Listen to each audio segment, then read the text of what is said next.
The Darkest Tales is a cool looking action platformer with amazing world building and creative dark twist on classic fairy tales, but to my disappointment it really lacks some polishment in the gameplay department.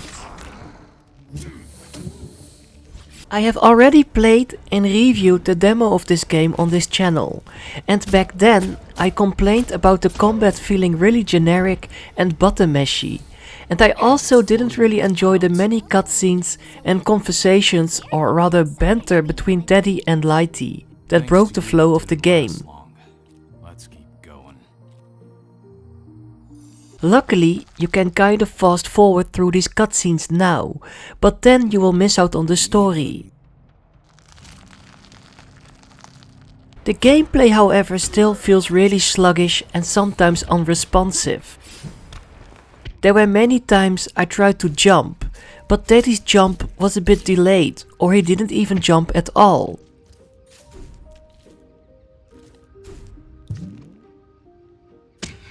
I also came across some annoying bugs that just launched me off the screen, so I had to restart.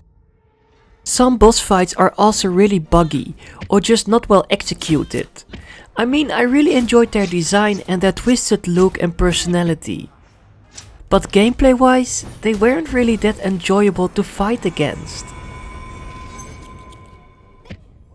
I have to say that there is some nice variety in weapons, and that's something I really missed while playing the demo. You have light, heavy and ranged attacks, and when you have unlocked every weapon in the game, you can choose your favorite loadout to fight with.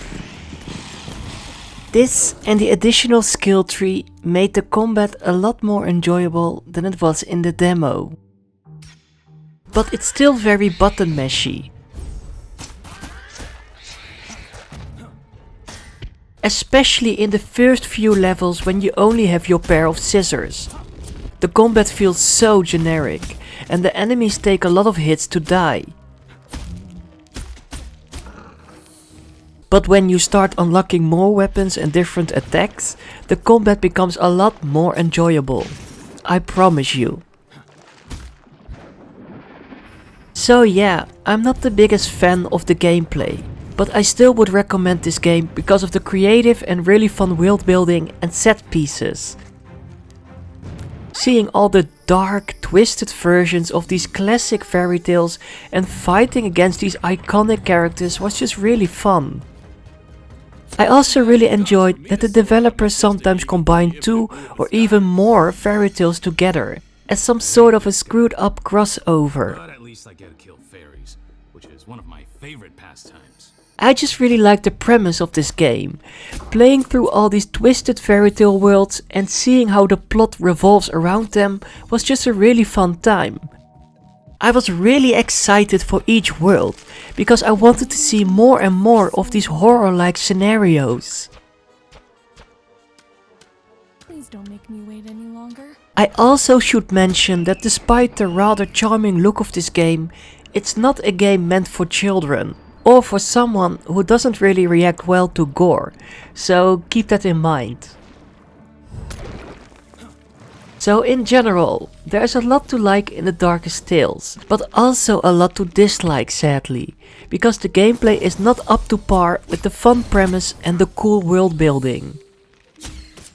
I really hope they will patch some things in the future, so it becomes less buggy and more enjoyable to play. My playthrough of this game wasn't always as fun as I hoped it would be, sometimes even really frustrating. But I simply can't ignore the creativity behind the design of these dark counterparts of all these classic fairy tales we all know and love. I highly recommend this game if you just would like to see some screwed up fairy tales and play through them. And especially if you don't really care that much about the sometimes buggy and generic gameplay. So be ready to guide Teddy and Lighty through all these dark and twisted worlds full of fun ideas and amazing set pieces, so you can save Alicia from a horrible nightmare. To stir